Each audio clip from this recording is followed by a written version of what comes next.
How's it going, everybody? It is Thursday night. It is your Big Gold Belt Wrestling podcast, and I was all ready to talk about Vikingo, and I'm sure we still will tonight. But CM Punk has set the world afire. He has fired back, and that will be topic number one as we get started here tonight, folks. Your Big Gold Belt podcast drops right now.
Welcome, everyone. It is Thursday night. It's your Big Gold Belt Wrestling Podcast, Season 3, Episode 8. We got a full house tonight. The whole crew, all five of us here.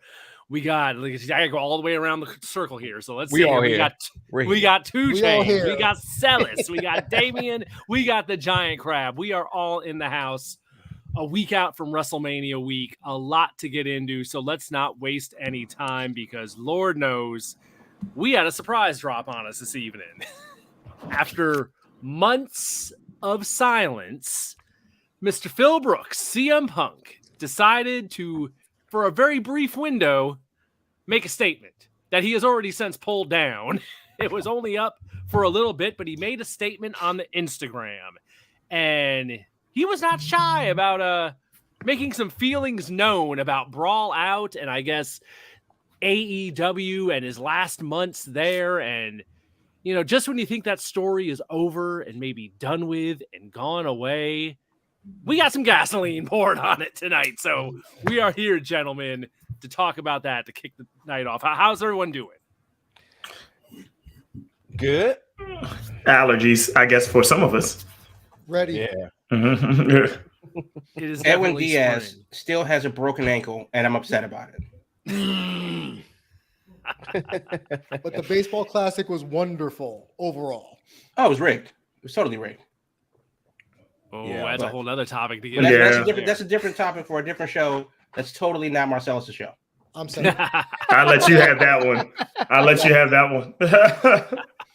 Listen, I'm excited because as of 1 week ago, like a couple of days ago, I finally decided I will be going to WrestleMania. So, so we'll be there as an outlet. We'll be there, but I will be boots on ground for it. So I'm excited to see what happens in LA next week.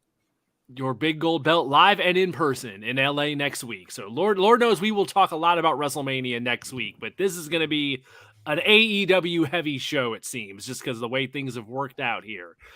So CM Punk, there is a firestorm around him today. So let's break this down and set the table, I guess, so we can then discuss. So apparently what happened, there was a lot of talk online, a lot of chatter throughout today about, is it time for Punk to come back? Rumblings of him coming back because he had made some posts on Instagram talking about old back in the day in wrestling, and people be brought into a room and made to like work out their beef and get over stuff, and people took it as like, oh, he must be ready. He must be like, it must be time. He's putting something out there. It must be rumblings and starting to happen. So I guess someone went to Dave Meltzer today on his board. No, that's not how that happened. Dave was fishing. That's the only way that transpired. Maybe he threw that out there. So let's see if it does something. And hey, it did. Yeah. So we'll hit this with the 1-2 punch. Here's what Meltzer said first, and then we will give Punk's response. That's a lot more interesting. So Meltzer posts on his board this afternoon, quote, "Do you know why they didn't advertise Punk versus Moxley longer and why it had such a short build? because Punk agreed to it. Then AEW got a legal letter saying he wasn't down with it and wasn't doing it, and they didn't know if he'd come until Tony put his foot down. There are a lot of nice things I can say about him, and you can absolutely argue his position on Moxley was correct, but you can't argue he willingly did what he was asked to do in that scenario. End quote. So Meltzer puts that out. Lots of interesting stuff in there, a legal letter and stuff, and I mean that sounds like to me. All I really get from that is that sounds like it came from Tony. You know, that sounds like a TK press release there coming out through through his media person or something. I don't know, floating that out there. But we'll get to that in a second. Let's get everything out here. So now we go to Instagram with CM Punk's now deleted post. Here's where it gets interesting. So, quote. Sigh, in all caps, sigh. I wasn't cleared to come back to wrestle yet. Then plan was to wrestle at the pay-per-view. I sat and listened to Moxley's Rocky 3 idea. I explained how I'd never seen a Rocky movie and thought the idea sucked, but if the boss wanted to do it, whatever. He said he wouldn't lose to me. I'd never experienced someone refusing to lose to me. I just laughed. I asked Tony if this is what he wanted. He said yes. He's the boss, so I said okay, but I need to be cleared first. They kept saying it could just be a squash, so I didn't need to be cleared. I scoffed at that. My health is more important. Dave Meltzer is a liar. Jericho is a liar and a stooge.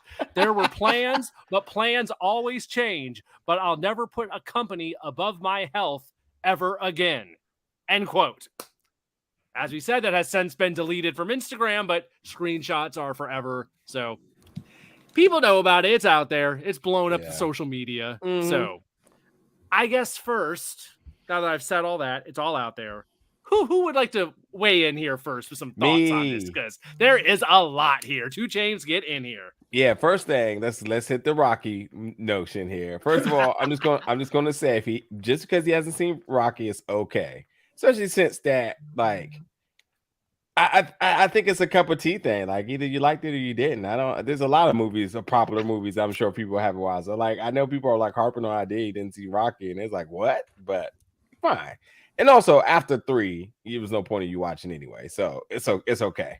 But I think the biggest thing for me is there's some like really strange language within that Instagram story. One, talk about never putting a company before your health and them pushing him. I don't want to use pushing because that I mean, you can describe it however you want, but them trying to come up with a measure of him being able to wrestle not cleared, saying it's still a squash and he can do it anyway.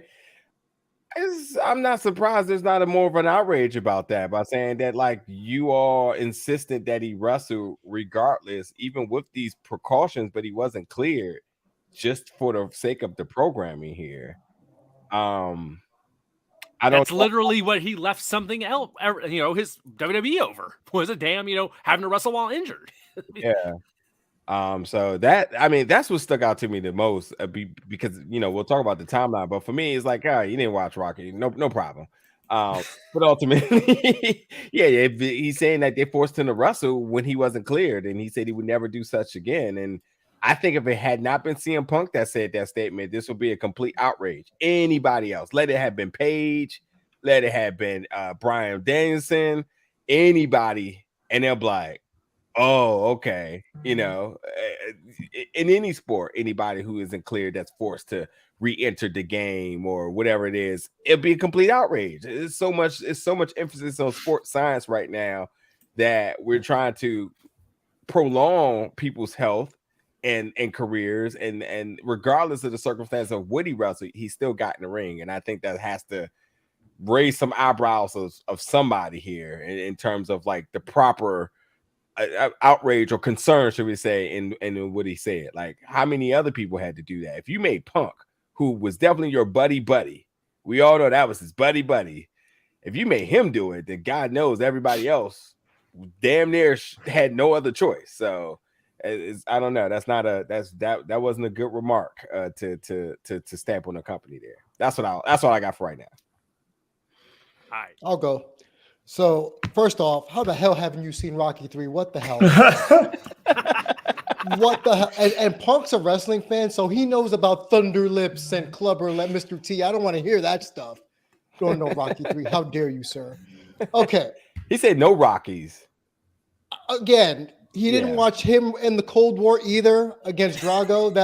You know what? I did not see 1 through 4 at least. I mean, come on. you got to watch Bridget Nielsen just say 2-word syllables the whole movie as a co-star because she was married to Sly. Legend. Anyway, with fake Gorbachev, but that's neither here nor there. If he was pressured into this, man, this is so carny. You know, I was thinking about this, about how WWE, when he was in WWE, the doctors, you know, were just like, here, take this. Here, take this. And he got He got a staph infection, if memory serves me correct. And damn near could have died. And now, if he was pressured to wrestle, even though he wasn't cleared, just so the check clears, you know, as much as I want to say, damn, Tony, really? It's more of, well, do you want the paycheck or do you want to just stick to your guns? Because he wouldn't have been the first person to walk out in the main event. Hello, Ultimate Warrior, how you doing? Because you know, if it didn't work for Warrior, he don't walked out. So I'd like to think that Punk had enough cachet in the wrestling industry to just say, no, I'm not going to do it. Pull a Hogan and say, doesn't work for me, brother. But at the same token, this is his fault. In a way, Okay. This is his fault.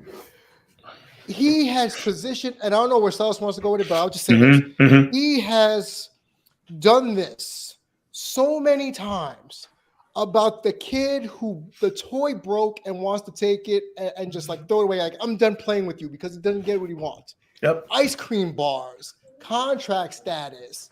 I'm not getting enough merchandise numbers. I'm going to take my ball and go home because I'm not in the main event of WrestleMania. Okay, what do you want? They brought you in as this premier star, as the moneymaker. He even said in his press conference after Brawl Out about the $1 million gate. Cool, buddy. Good job. What more do you want? You were the champ. You could have just done whatever the hell you wanted to do. They asked you to do one thing. One thing. Just drop it. You could have done the finger poke of doom. You could have been taken out backstage. You had other ideas you could have suggested. That NXT parking lot is hella dangerous, so we don't know about the AEW parking lot. Could have done something like that.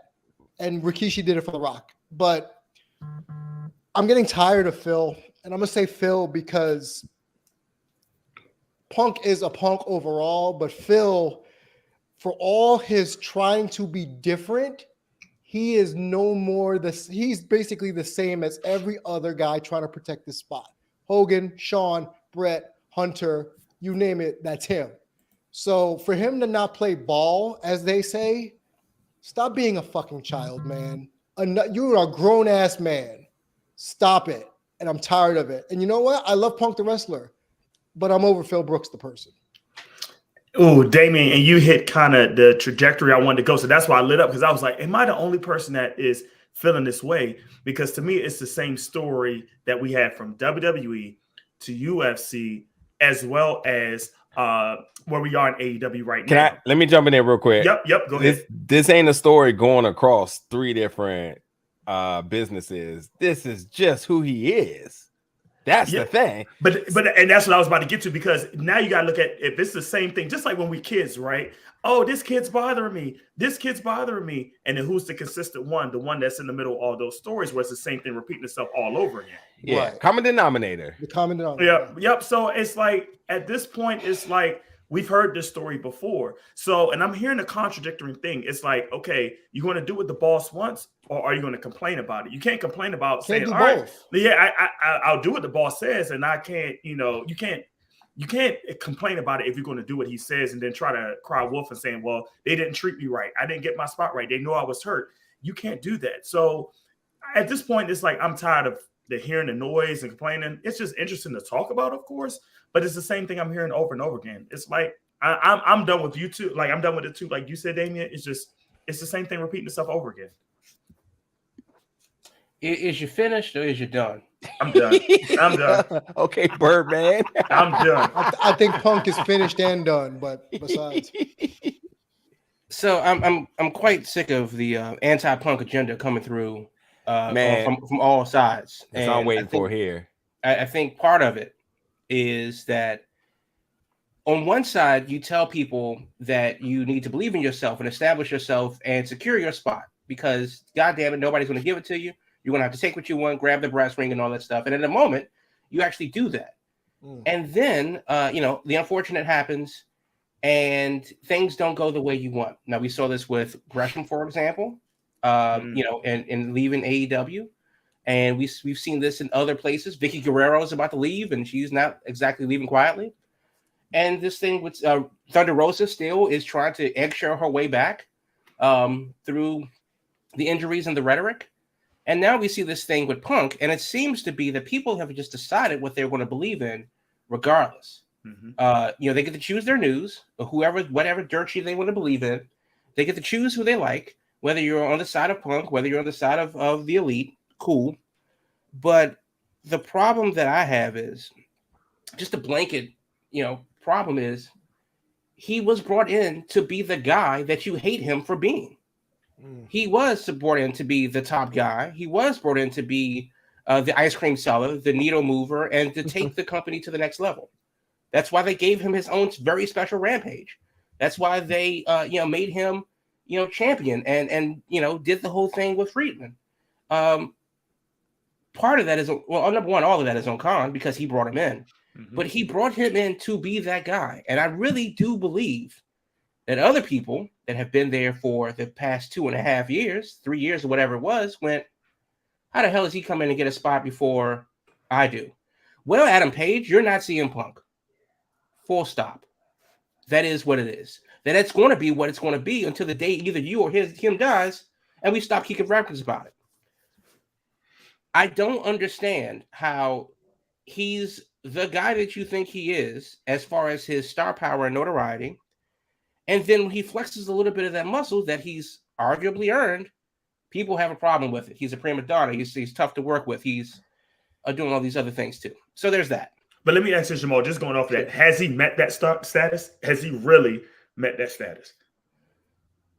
Well, to me, no, because I wouldn't have brought his old ass in there because AEW needs to get younger.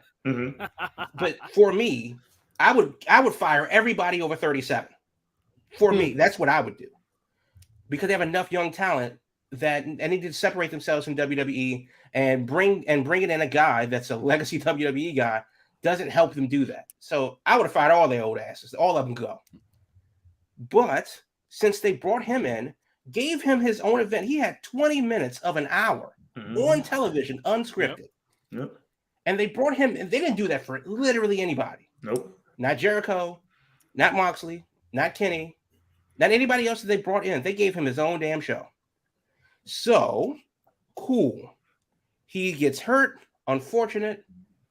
He says, hey, I have, somebody says I have an idea. Now, because, Moxley's not that guy. He's politicking backstage. No. But he comes up with whatever the hell this Rocky 3 thing is, because honestly, Rocky 3 sucked. what? Yeah, I didn't like it. I've seen it. It's the one I least remember. And that's over Rocky Balboa. So that's the biggest hot take of the day there. Oh my goodness. Right. Hey, let me get in there real quick. I want because I want to give it right back to you real quick. Because something you saying that's making me, before I forget, is also like, how much is a man supposed to take? Like, how much is he supposed to take and then more of a beatdown is he supposed to take before he actually says something? Well, here's let me jump in real quick on this, because going back to Meltzer's statement, Meltzer threw into the line about he sent a legal letter about not wanting, to what he said, legal letter saying he wasn't down with the direction that they were doing. So that makes me wonder, was hearing that is like, was CM Punk given creative control when he came in? Because that's how that reads to me. Is like, if he was able to send a legal letter and say, I'm not okay with this. I mean, that's it. If Khan agreed to something like that, then hey, it's like you reap what you sow. If you agree to something like that, what's with this legal letter that They're saying he's sent about not being happy about this stuff. They play BFFs the entire time. Listen, every week CM Punk's going to speech. Whether he had a segment on television or off air, he always had something. You can tell it was literally what he wanted to do, yet what they kind of agreed that they needed him to do. But again, to my point is that with all of this that happened, you know, he gets jumped back in the locker room, but it's his fault.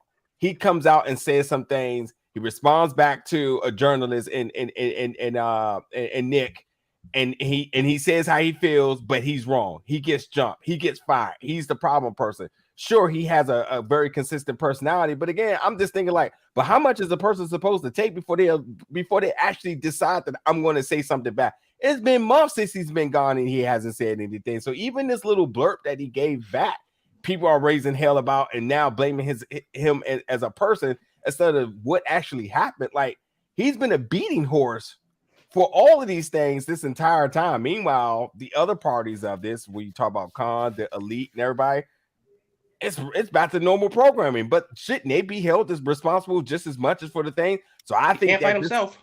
Definitely can't. And I think this statement was definitely like a listen. I'm tired of y'all always pointing the finger at me about something and as if everything's so smooth. So let me just expose something to y'all real quick.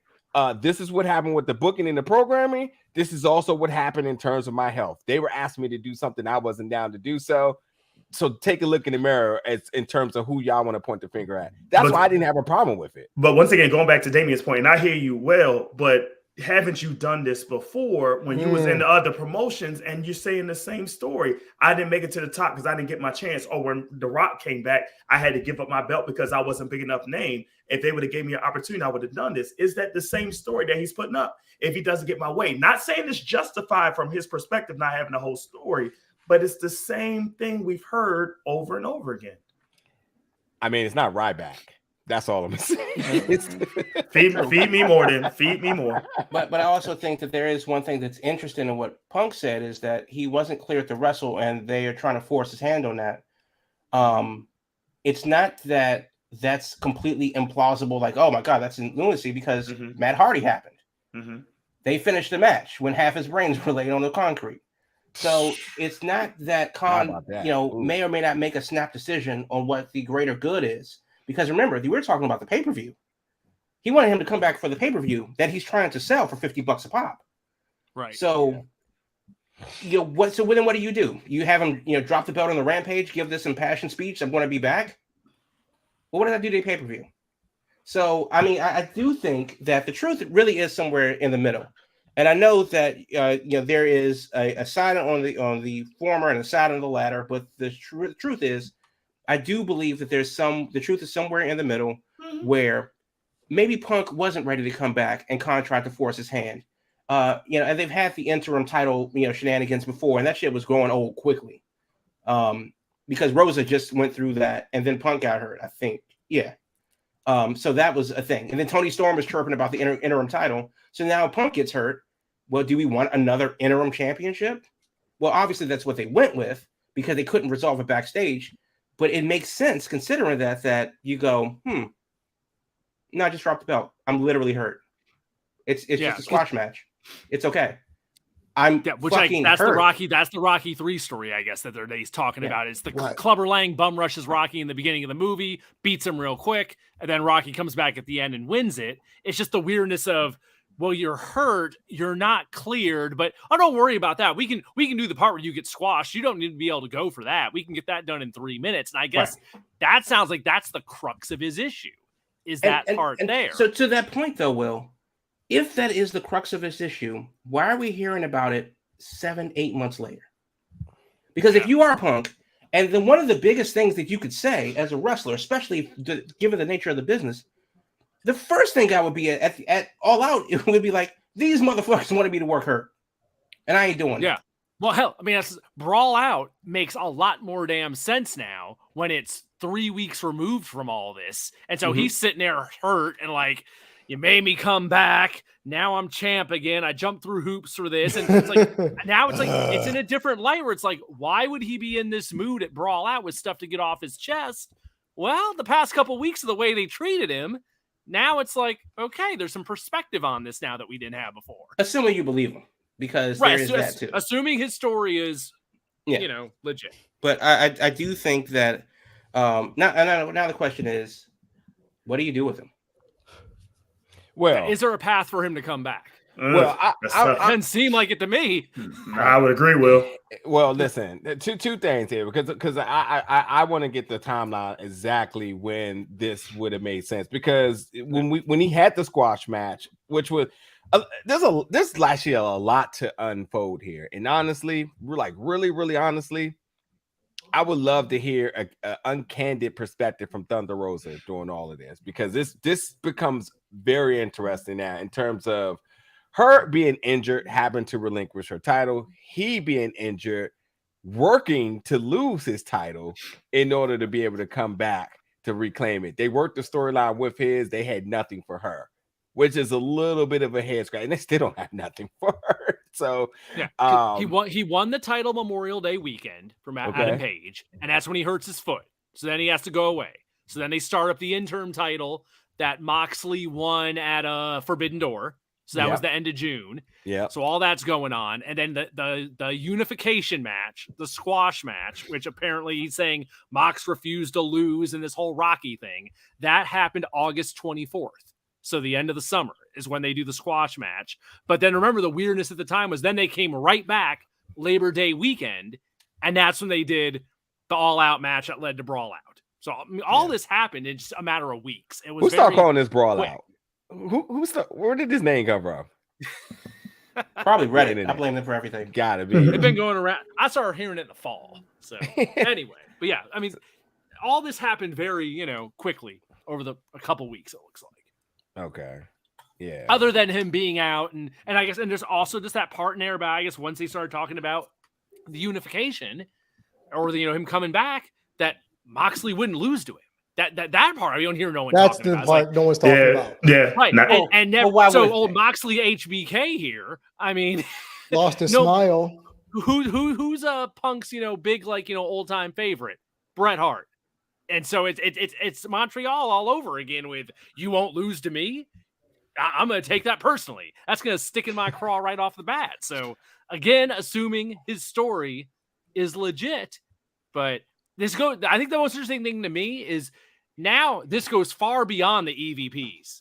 Now we got Moxley involved. We clearly got TK's, decision making and who he's siding with involved. It's like before it was all this, he isn't getting along with the EVPs and Hangman.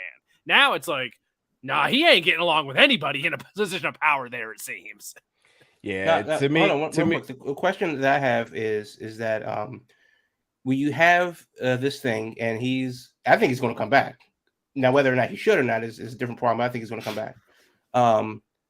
I think that when you have him out, there are those that definitely benefit from him not being there. Jericho, and you can look and see what happened as soon as he left. Who did they push forward? Friedman. Jericho has been, hasn't missed a week. Moxley's been trying to take vacation forever, and then he, does for 2 weeks or so.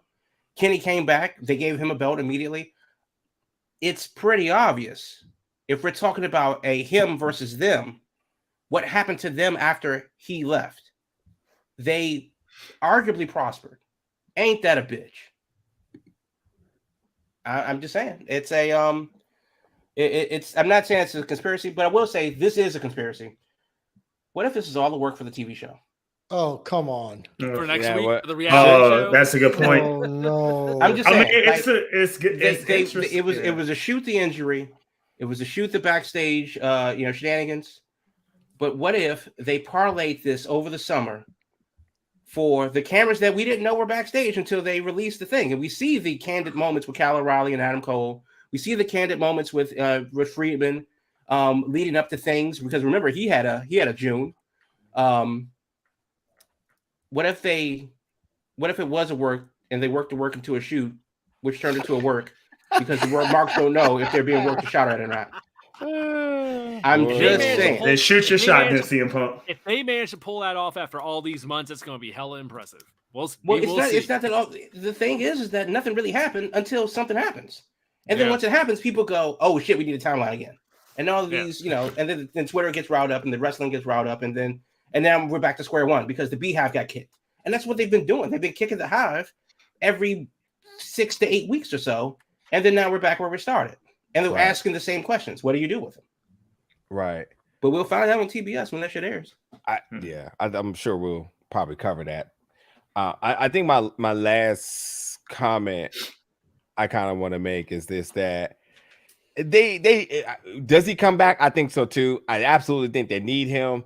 And how does it work? I think you just bring him in. I think him and Tony are, to some extent, functionally understanding that they both need one another. And he absolutely had him. And which we talked about this ever since they started bringing in all the new shiny toys, is that none of these folks were not going to want a seat at the big boy table.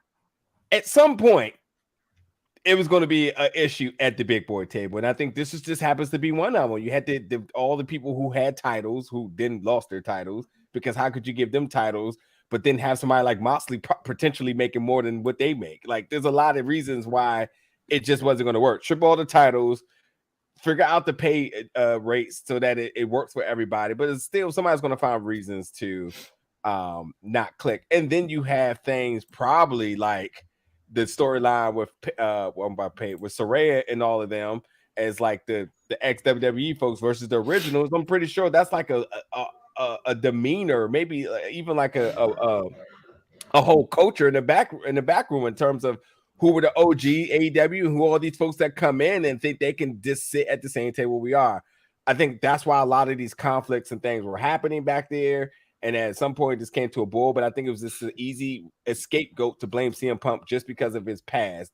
I don't think, especially when it's one person who him talking trash at the scrum should not have resulted to him getting jumped. There's no other way to look about it. He gets jumped and gets suspended and then gets blamed for it. Ain't no situation where that makes sense at all. So I just think at some point it just became a whole bunch of folks saying, this is our company. You come in here trying to change things, and you out here talking shit about us. They go back and tell Tony. He goes back and tell Tony. Tony's stuck in the middle. It's just messy. It's just messy. That's why there's no solution to it, and that's why nobody really knows the story, because it's such a big bowl of spaghetti mess that you just don't know how it played out. But you can ensure, because all of us been to high school, that it was nothing more than high school back hallway drama that went on. And whether you seen it or you didn't, but you heard from one person to the next person to the next person to the next person, and you just kind of go with whatever you think your narrative is going to be and let it be. Real quick before the break, I just want to say, yes, he'll come back because there is money to be made. Absolutely. Professional, in the professional wrestling term, make money, sell tickets, sell merch. He'll come back for that. And I'll add this: if he doesn't make it here, his career's done. Bingo.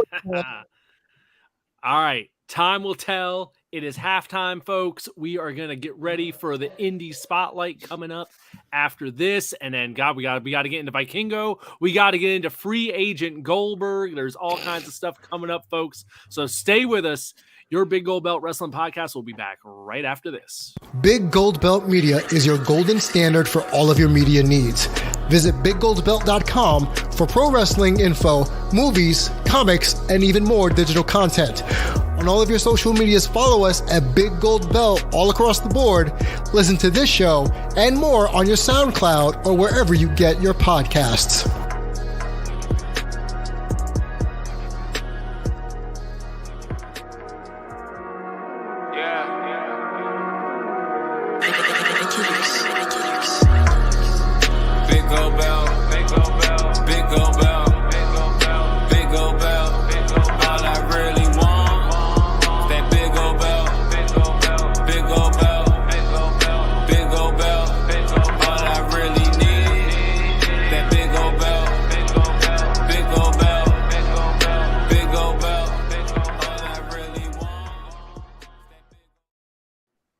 We are back, folks. It's time for the Indie Spotlight, and we're putting the focus on next week, WrestleMania week in LA. So, Giant Crab, get in here I hear you're going to run down the hottest stuff going on each day that's got your attention.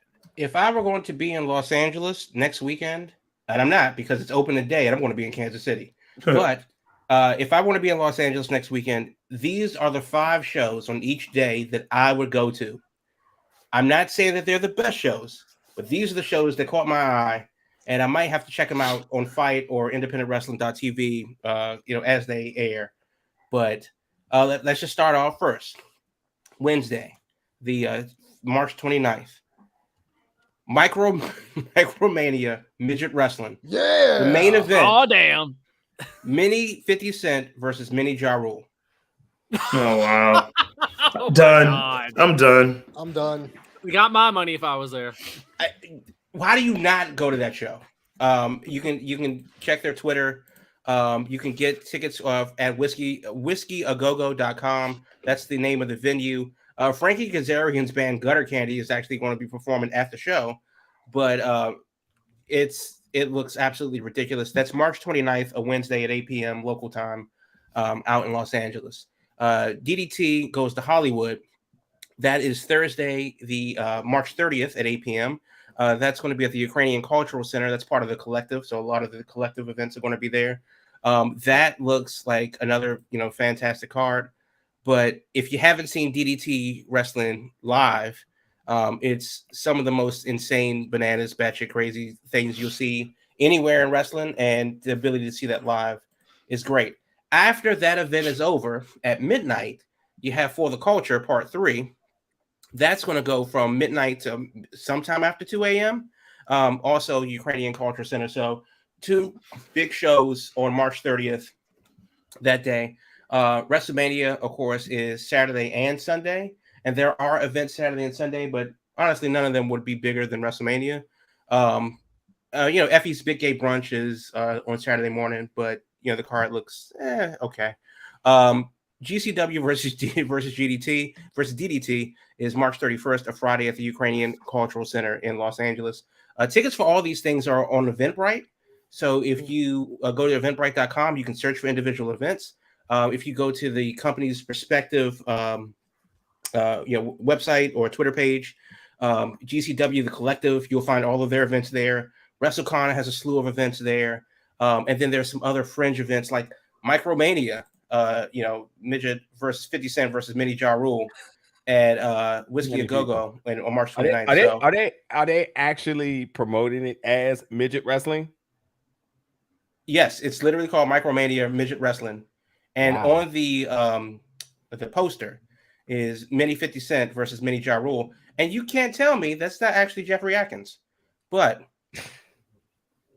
I'm sold.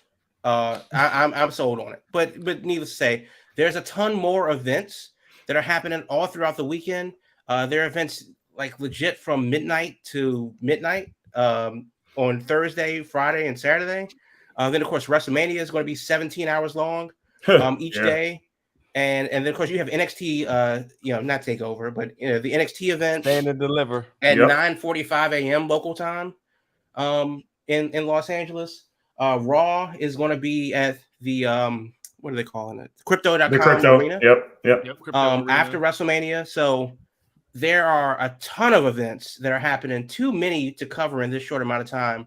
But you'll definitely want to check out Eventbrite to get for a list of events. And if there's a company that you know of or a wrestler that you follow, check them out too, because everybody's posting events all over Los Angeles, Anaheim, Compton, South LA, Long Beach. LA is huge. Yep. And if you pick an area, you will be able to find some wrestling near you, some local, some from abroad, some from everywhere. It's actually like the first real WrestleMania week experience as far as the big shows coinciding with the indie shows. And, it's actually a hell of a thing that's going on out there. So that's all this weekend from next Wednesday to next Sunday, part of the WrestleMania weekend events. And that's the Indie Spotlight for this week. Nice. There we go. Big week coming up, folks. Get your rest while you can, because we're going to be in for it next week. When we have our show next week, we'll be already into the mix and hearing crazy stuff going on. So I'm sure we'll be getting our bearings next week here on the show on Thursday night. So before all the Punk drama happened, there was something else big that happened on AEW last night. And that was the debut of El Hijo del Vikingo showing up against Kenny Omega, which, if you haven't seen any GIFs going around today, I don't know how you've avoided them, because they've been all over since the moment the match started. Just a highlight reel of crazy flips and dives and things that don't even seem like they're humanly possible. I kind of described it as a human cheat code for a wrestling video game because that man just did all kinds of crazy stuff. But to me, it really begs the question, okay, you had this huge debut, all this attention, international superstar, but kind of where do you go from here now that you've debuted him, you had a main event, you got all this publicity from it, but what do you do with him next? So let's go around and first, I guess, also thoughts on Vikingo and what we saw from him, and then also what do you do with the AAA megaweight champion, since he is technically a wrestler from outside AEW, no all elite graphic going on here, but who wants to get in here first? I will. Oh, go ahead. Okay, quickly.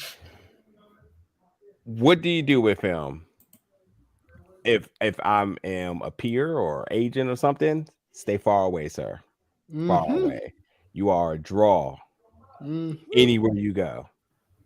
Don't get hasty and just go ahead and just sign the dotted line. Even if you can, I'm sure AAA has something on him right now, and AAA has to know and understand that he is the biggest draw in the world right now, outside of Goldberg. Don't Next topic. Don't quote that.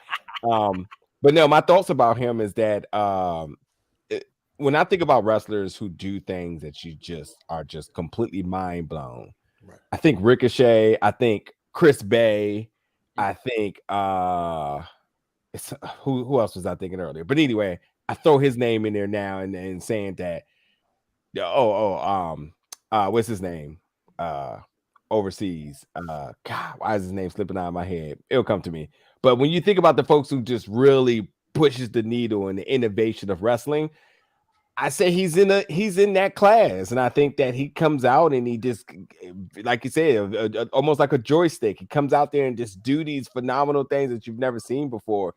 This really shows you just how much more left in terms of innovation it is for wrestlers out there. You know, a lot of people are recycling a lot of the same things, and you have a few others who are still being very creative, and I think he comes in and he brings another style. So it was cool to see somebody and say like, yeah, this is new, this is refreshing, this isn't the same old rigmarole that we've seen before. This is dope. So, but easily stay away. There is nothing but money at AEW for you. But as far as the elevation of your career, because you're still very young, what is it, 25? 25, yep. Yeah, 20. Keep going, sir. See the world. So yeah, I'm gonna piggyback and say if I'm him, I stay far away from signing a damn contract with AEW, because then you wind up being El Idolo, or you wind up being what happened to Bandito, where he at? You get what do we always talk about? The graphic and then lost in the shuffle. Yep. That's the MO, that's the marching orders. And if I'm him, I'm making a killing during Mania weekend if I'm allowed to. Let Triple H come see you. God, raise your stock. Literally. Day. And you know how much of a boner Triple H has for the luchadors. Yep. And trying to bring in that next Latino star, because they're already failing with Hijo de Fantasma. Santos. But here's why I'm not as impressed about what I saw in the ring. I'm more impressed what he could do globally. I compare him to Ricochet. Yeah. If I seen Ricochet do stuff like that before, or Rey Mysterio back in 1995, not really gonna blow my mind.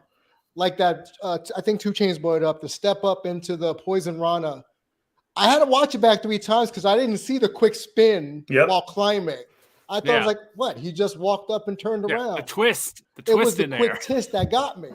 But because he's so young and because he's so athletic and because there's a thing called the internet, that is a big marketer for him. Where's Hokai? You can make gifts out of him, and then he'll be a multimillionaire in no time in America. But also, staying back in Mexico allows him to be treated like royalty no matter where he goes. Yeah, it's true. Royalty. Because think, I'm going to go even lesser. Remember Daga? I'm going to say I'm going a lower tier. But the minute Dog started wrestling over here with Impact, Tessa notwithstanding, stay over there for sure. Be a king. Continue to build your legacy. And travel Family the world. legacy too. Travel the world. So that's what if I'm him. That's what I would do. I got another name to add to that. Sin Cara, the original Sin Cara. Oh, the first one, Meet the Yeah. But when you think about what he can do, like literally his talent is out of this world. But here's what's going on in the States that they can't get. WWE can't do it. AEW definitely won't be able to do it. But I want to see a promotion that can have a stable that you're going for a belt that fits this type of division that's on pace with the world title. I know it won't happen, but if we don't have the establishment here in American wrestling that can give the opportunity for wrestlers like him to have that standpoint where they can show how many people you can get. Because think about that. In that stable, you can have, not stable rather, but in that clash of competition, maybe a Ricochet, maybe, and I would just throw some throwback names into for Nigeria's purposes, Juventud Guerrera, a Sin Cara, a Rey Mysterio, all of those type of wrestlers that you could put in that platform where they compete for some type of world title, maybe used as what like the X division was back in the day for TNA, and it makes sense where a lot of your top stars start to go forward. So what if Kenny Omega went after him for some type of world title for that dynamic of a championship run for that style of wrestling? Well, two things. This is why WCW was as good as it was, because they didn't alienate cruiserweights as if they were just some extra. They were front and center. Yep. They can close. They can open the show. They can close the show. They can go after folks in the cruiserweight division. Could go after the world championship if need be. They were just a special styling of the roster that just could go eligible just for that belt, but could exceed beyond that if need be. That's the problem. Every single time you get a roster or division of cruiserweights or high flyers or luchadors, they get alienated. They got Barney belts last time, and that didn't go over well. 205 Live, rest in peace. Never stood a chance after the Cruiserweight Classic that had built up so much momentum. But the last thing I'm going to say is that, to Damien's point, WrestleMania weekend, you damn sure better go hit every indie show that you can and get the top dollar, because the prices went up with that debut that you just had. No doubt. But let's not forget the last time that Triple H had power during WrestleMania weekend was when he was fully running NXT, and he went and looked at some indie shows. And we've talked to the both of them, and they said Triple H came to the show and said, "I'll take a Keith Lee, I'll take a Donovan Dijak." Yep, cherry picking. Yep. When you see shopping cart. And think about it, those were two bigs that were doing these insane things you haven't seen before. Yep. Ain't no way he not looking at him and saying, "Holy crap." We will take that. We'll open up the book for him. Absolutely got money for it. And I think that's, and brother, and again, I still don't say you sign, but you damn sure raise your stock. Once you hear that one competitor offered you this and the other competitor offered you that, and then you're already working with AAA, you bring all those dollar bills back to your agent or whoever and say, somebody better figure out something, because whether I knew my worth or not, they did. Here's the numbers behind it. Yep. Here's why I don't care. There it is. Had to hear it once today. No, I didn't watch the match because honestly, I turned off Dynamite at about 8:45 because I saw what I wanted to see. I don't particularly know who Hijo de Vikingo is. I know the name, but I can't place him with anything. And I don't like Kenny Omega. So selling me on a dream match that I don't give a shit about isn't going to sell me on a dream match that I don't give a shit about. And the rest of the show was whatever. So I tapped out just before 9. And I heard all of the stories, and I saw the gifts, and people have seen things they've never seen before. And I'm not going to say that I don't appreciate that level of athleticism and the gymnast routine that some guys bring to the table. Your Ricochets, your Young Bucks, and so on. Keith Lee pulling out cruiserweight moves despite his size, which got him in different positions where he could do that. But as far as where he should go next, I'm not convinced that AEW needs him. So that's one of the reasons why he shouldn't go there. Yes, it's easy to make a big splash, become the flavor of the month, and then when you lose flavor, you go away because I have no idea what the hell Do we have a phone in Narnia that we can find Bandito? Where is Miro? Is he even on this planet? I don't know if they have the reception of the rock that he lives under, but they can't find him. So, and then other people, for better or worse, Scorpio Sky is ready to come back. Haven't heard a peep from him. So they have had a bloated roster. The last thing they need is another guy that can do the things that the other guys can do. If he's not going to be a champion, and I don't know how well his English is, but if he's not going to be a champion, insert it at the tippity top because people think he deserves it for right now, which you're not going to do that because this is the summer of Friedman. You've already made that abundantly clear. And the Elite don't have to be world champions because they're off doing other things. So where does he fit in? Not in AEW. He's too big for Impact.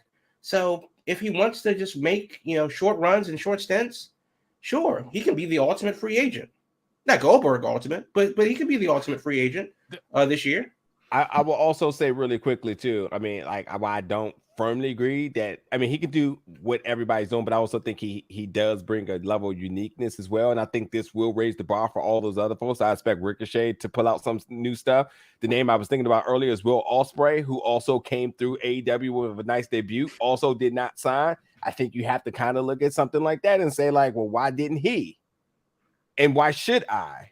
And again, while Dark has been a measure of raising people's price tag up for the indies, when you are, should we say, when you main roster ready and prepped, and you get this big debut against one of the top people, one of the elite, no pun intended, your price also goes up. You just work on it on a higher scale here, and you look at somebody like Will Ospreay and say he could literally sign anywhere. Why didn't he sign everywhere? Because why would he? Collect that check all over, sir.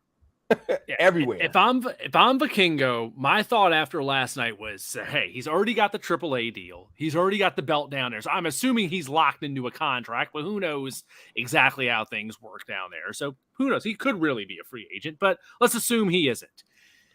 After that match, the way that match was, with it being so damn spectacular and so much high-end crazy stuff in it, the one thing I was thinking was, like, I don't know if that would translate on American TV to a week-to-week thing. I don't know. But if I'm Tony Khan, I'd be all for, like, I want inroads with this guy to bring him in like I did last night as, like, a special attraction where maybe every 6 weeks or so, maybe every other month or something, he shows up and he does a match like he did last night. But the rest of the time, he ain't here. He's like my special dude I bring in every once in a while for a big episode of Dynamite, for a match on the pay-per-view or something. But otherwise, he's not there all the time. And in the meantime, he can be doing whatever. If the main deal, his main deal is with AAA, you make a deal with AAA where essentially it's like, hey, I want to be the exclusive U.S. guy for him, and he can be doing other stuff. Who knows? But that way, it wouldn't be a straight-up AEW deal. But it'd be like AEW is his American outlet, as far as like Tony can be like, look, I can give you tons of publicity by putting you on TBS, but I'm also not tying you down completely to this is it, you're only here and all this. I don't know. That was and I think in the long run, that would do him good. I think not being seen all the time, keeping that mystique about him to where it's like when he does show up, it's a big deal. But he's also not, Rey Mysterio that you see every darn week in just matches all the time. And I will say one thing, it's not my original thought, but I saw it earlier, and it's Phil Lindsay of Grapsity.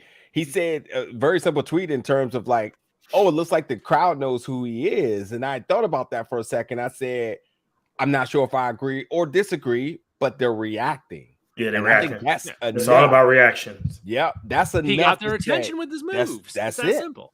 That's it. And I like your idea, Will. Special attraction. Make it a soccer loan. Obviously, AAA. Be smart. Be more smart than Impact, and make sure you get something out of it.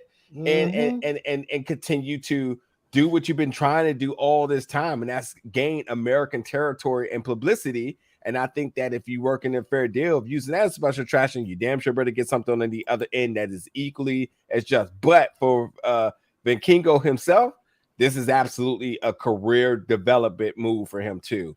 Learn the English, learn the American audience, work some of these other folks that you may never work, different statues, different builds, and so on. I mean, you're talking about Miro. You sign me up for that match right now. Absolutely, right now. Don't even care how you bring Miro back. Just bring them two back together and say, figure it out. That's very interesting. Well, I just want to add that if that was to happen to Vikingo, where he has that type of special contract where he would come on even just a Dynamite, not even a pay-per-view per se, but just a Dynamite, that might change the whole landscape of how independent wrestlers do business and how they're using shows to spotlight them if the company doesn't know how to get it to their benefit in the right way. Just very interesting. Yeah. There we go. All right. So from Vikingo to a man we mentioned a couple times who may be the biggest free agent out there right now since it's been confirmed. He is out. He is available. We're running low on time. So let's just make this really quick and easy. Free agent Goldberg. Should AEW be next for Big Bill? And my thinking is, hell, why the hell not? Why the hell not? We were talking recently about Sting and like retirement. I say you bring in Goldberg. You have him run through a couple people, do a couple matches, nothing crazy, and then you top it all off at the end by Sting and Goldberg, double retirement match. No. Send him off in the double retirement. Jared pole match. No, thank you. Listen, I need y'all to pay attention to Jamal right now because he's going to say something way wild. But before he gets a chance, absolutely not, Will. The match we need to have is Goldberg versus Jade, and Jade retire him for the longest streak ever. That book it. There we go. Jade Berg versus Goldberg. Jade Berg. All right. All right. No, that's simple. There's okay. He's a name, yay. But unless he's gonna put over someone, let's say, and I thought about this. If you want to have big men slapping man meat, how about Big Bill versus Bill Goldberg? Give him 3 minutes and then go home. No, that's it. No, boy. There's money to be made here. Yep, and that's the long and short of it. And then, like, I think Goldberg should be given the contract that Punk should have been given, and that's a short pay-per-view stint run. You know, you're here for a short time. You know, give him the distance between pay-per-views can be 2 to 4 months. I don't have a problem with Goldberg debuting it all out and then staying not all out. What the hell is the next? Double or Nothing and staying through all out. That's 3 months. Give him the retirement match that he arguably deserves. The WWE isn't going to give him. There's a plethora of matchups that we've never seen before. We know who Goldberg is. There's merch to be had. There's money on the table. I don't think that he needs to be the 20-minute workhorse because he was never that when he was good, and he was never good. But I do think that there is money to be made here, and if I can see Goldberg squashing Cesar Bononi or Bear Country or whatever the dark regulars to get himself up a little bit, and then I see him moving on to Jericho, who retires him. I think that could be, obviously they don't necessarily have the history together. Damn sure don't. I don't think Jericho's ever been fond of him at all. No. Not at all. They've had real life heat before. Right. Yeah. Which I think would be personally interesting to see how well that works out because they've been in the same room, but never on the same side of the spectrum. I mean, I think it's no different than him and CM Punk. This doesn't work. This is literally oil and water right now. But hey, drama definitely adds publicity to AEW. Well, listen, they have a TV show on the back burner that they need to get content for. I don't even want to think he's content. I think he's boring. No, I agree with you. But because the thing is that he was the dark side to WWF's Thanos at the time. And that's what he was. Yeah. And they came up with the same damn thing and said, you're going to be this guy. Okay, cool. And even back then, the Austin Goldberg comparisons ran wild. Yeah. Mm-hmm. Okay, cool. But I don't think that, I don't want to see 65-year-old Sting hobble around and do stuff. I don't necessarily need to see 50-plus-year-old Goldberg hobble around and do stuff. But I am foreseeing something that I have never seen before. I will say one other thing that this makes sense. Goldberg goes, gets his match, gets to talk about working in all the promotions and whatnot, et cetera, et cetera, et cetera. Book whatever you're going to book for him. The biggest thing I think is allowing his son to be a part of AEW roster in getting that training from all those different talents that's in there. I think when you think about somebody like Hook, I think you think about the Pillars. I think this is a perfect fitting to really get his son the attention, the drive, the diversity outside of WWE in order to become an efficient wrestler.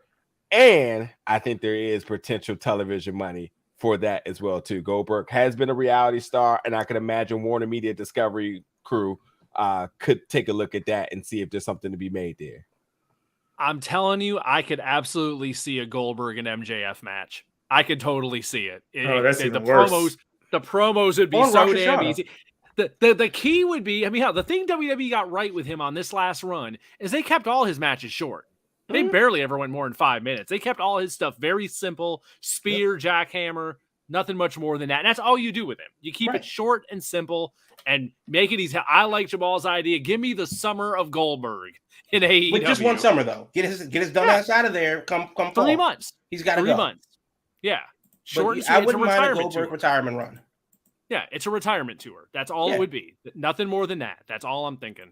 Absolutely. All right. We are at our hour.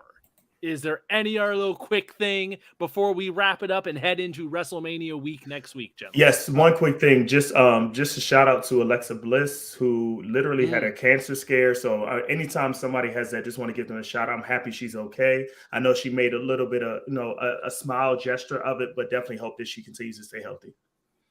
Also, Alexa Bliss, the Masked Singer, definitely a surprise there. Was not expecting that, which was interesting because she was kind of playing the like WWE knows where I'm at. People was like, oh, they don't got nothing for her. See, dirt sheets.